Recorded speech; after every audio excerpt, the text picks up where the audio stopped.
അയിലൂർ കയറാടിയിൽ കൊയ്ത്തിയന്ത്രവുമായി വന്ന ലോറി കനാലിലേക്ക് മറിഞ്ഞ ഡ്രൈവർക്ക് പരിക്കേറ്റു. തമിഴ്നാട് സേലം സ്വദേശി പുവരശനാണ് പരിക്കേറ്റത്. കഴിഞ്ഞ രാത്രി 7:30 അയിലൂർ കയറാടി കൈതച്ചിറ അംഗൻവാടിക്ക് സമീപമാണ് അപകടം. ലോറിയിൽ കുടുങ്ങിയ ഡ്രൈവറെ 1.5 മണിക്കൂർ പരിശ്രമത്തിനൊടുവിൽ പുറത്തെടുത്തു.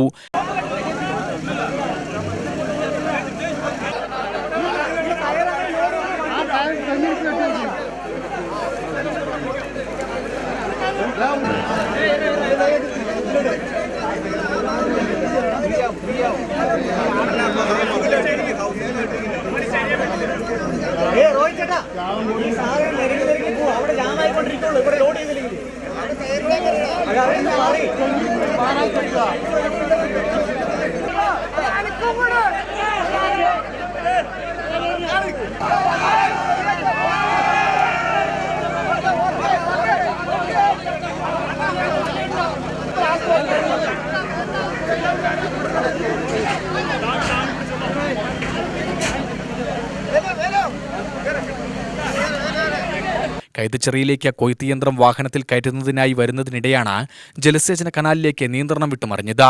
കനാലിനുള്ളിലേക്ക് ലോറിയുടെ ക്യാബിൻ ഉൾപ്പെട്ടതോടെ ഡ്രൈവറും ഉള്ളിൽ കുടുങ്ങി. നെന്മാറ പോലീസും ആലത്തൂരിൽ നിന്നുള്ള അഗ്നിരക്ഷാസേനയും സ്ഥലത്തെത്തിയെങ്കിലും പുറത്തെടുക്കാനായില്ല. തുടർന്ന് മണ്ണുമാന്തി യന്ത്രം എത്തിച്ച് വടം കെട്ടി വലിച്ചു കയറ്റുകയായിരുന്നു. 1.5 മണിക്കൂർ ലോറിയിൽ കുടുങ്ങിക്കിടന്ന ഡ്രൈവറെ പിന്നീട് പുറത്തെത്തിച്ചു.